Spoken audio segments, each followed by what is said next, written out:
अपने अपने कर्म क्षेत्र को हम धर्म क्षेत्र सहजता से बना सकते हैं। उसका सीधा सा भाव,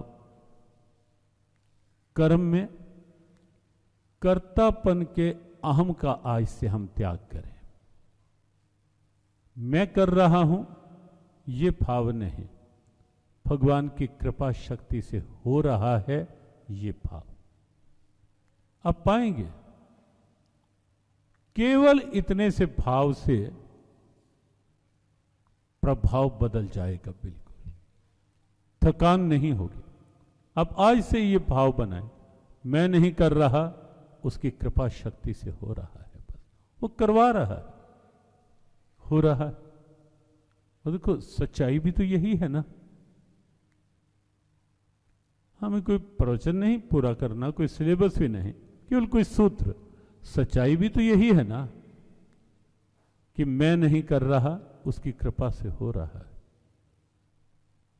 अब देखेंगे कई महापुरुषों के जीवन, कर्म करते रहे।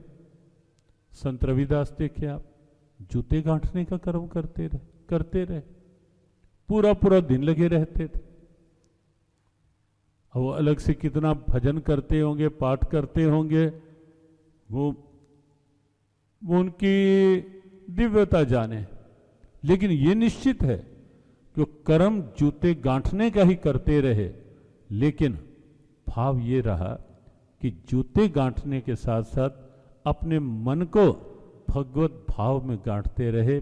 पंडितः समदर्शिना का जो सूत्र अब ये सामने आया था गीता जी का, वो उनके जीवन में आचरित था।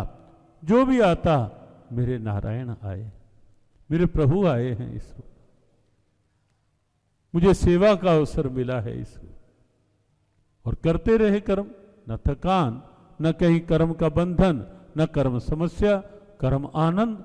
और क्या दिव्यता प्राप्त कर ली जीवन में, मन चंगा कठौते में गंगा। और केवल कहने मात्र के लिए नहीं, कठौते में गंगा जी को प्रकट करके दिखाया था, साक्षात गंगा जी को। उनके जीवन में ऐसे दिव्य संस्मरण आते हैं। कर्म कर रहे थे लेकिन ईगो नहीं थी, मैं नहीं थी, कोई प्राप्ति की इच्छा भी नहीं थी, कर रहा हूं बस, हो रहा है।